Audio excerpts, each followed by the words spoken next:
Okay, so we had a look at the driving line earlier and how to position the vehicle for meeting situations and how to blend your speed and position to meet oncoming traffic, yeah? So now we're going to have a look at steering, how the vehicle steers, I suppose, for vehicle dynamics, yeah? In your car, the wheels are basically at the four corners and your head is pretty much in the middle of the car, yeah? The steering wheel and the pedals are towards the front, but if you look at any car, the driver's head is near enough in the middle, yeah? So you're sitting towards the middle of the vehicle in terms of length, and you're sitting quite close to the centre line in terms of your left-right position as well, your lateral position, yeah? In a bus, however, very different. The wheels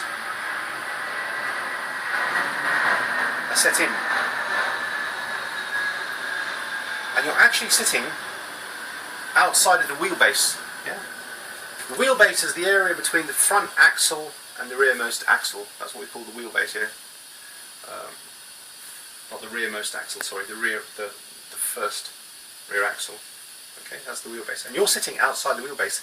It's a little bit like taking a ladder, attaching it to the front of your car, the bonnet of your car, and sitting on the end of the ladder. You're sitting outside the vehicle. Here you're sitting outside the wheelbase. Yeah? Because of that, it makes it quite tricky to place the bus and place the back wheels. Yeah? When you go around a corner, you're sitting that much further forward that you actually end up sweeping quite wide. Yeah?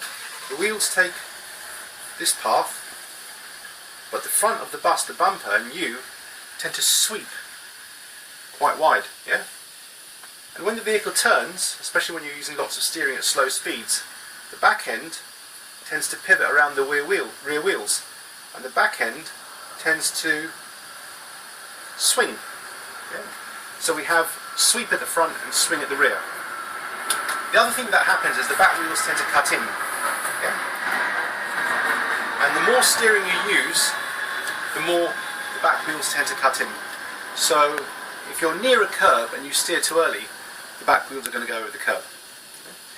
With experience, you will learn when to steer when you get to a corner. Yeah? As a rule of thumb, if you're turning left and there's a curb there, you never turn left before you can see the curb in the front door. Yeah? So you can see the corner here, through the front door, that's when you turn left, yeah? But that's a very basic rule of thumb. It doesn't always work, yeah? It works if you've got enough room on the left, maybe 1.5 meters, 2 meters, yeah? But if you're on a narrower road, where the curb's a little bit closer to the bus, that's not going to work, because when you steer now, the back wheels are going to go over the curb, yeah? So there are two techniques that we can use to avoid that curve in this situation. The first one is to go a lot further forwards.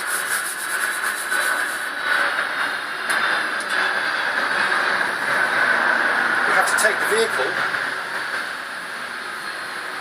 right forwards to the point almost where the back wheels are near the corner. And now when we steer, the bus will tend to pivot around the back wheels, and the back wheels will miss the curb, yeah? But that means we have to go a lot further forward. And sometimes,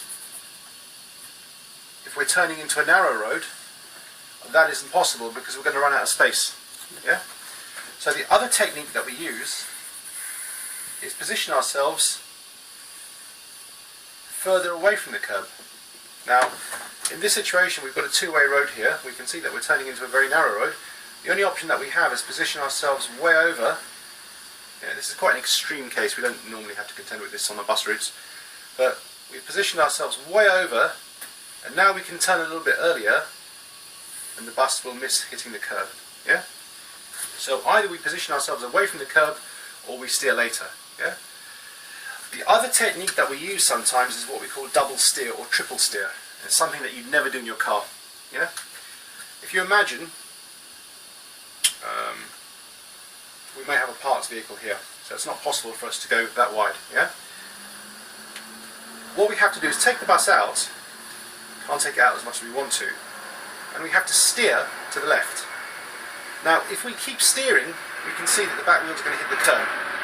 So what we do is we straighten the steering. Now, to straighten the steering, you have to steer to the right. Because you've got the bus on left lock, the only way to straighten the steering is to steer to the right. And this is where your brain starts to get a bit confused. Because in your car, if you're turning left, you never ever steer to the right, do you? Okay. So we steer into the left, we steer to the right to straighten the bus, we steer to the left again, we steer to the right to straighten the bus, and then we steer to the left again. That's a triple steer corner. Yeah? The one at Wharton Road, when we go down from Isleworth towards Hounslow. It's like that, yeah, from Twickenham Rugby Ground, Isleworth towards Hounslow, yeah? You have to steer, straighten, steer, straighten, steer, straighten.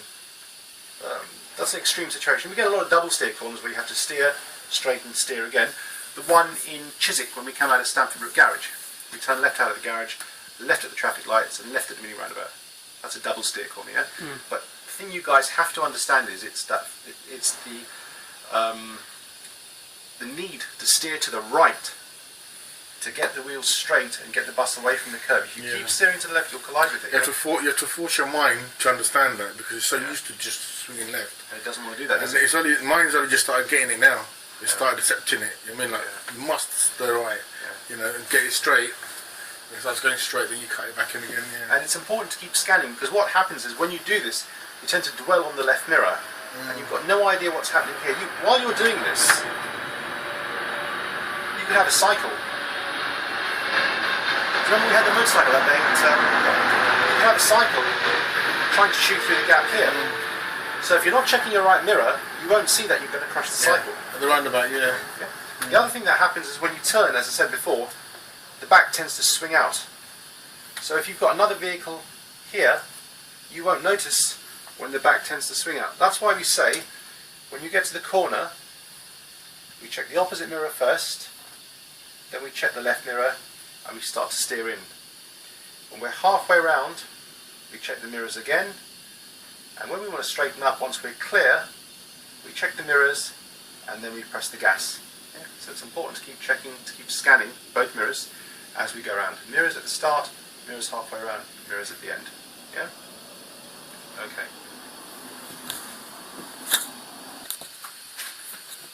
So we're just going to have a look at steering around a corner. So have a basic right hand bend there.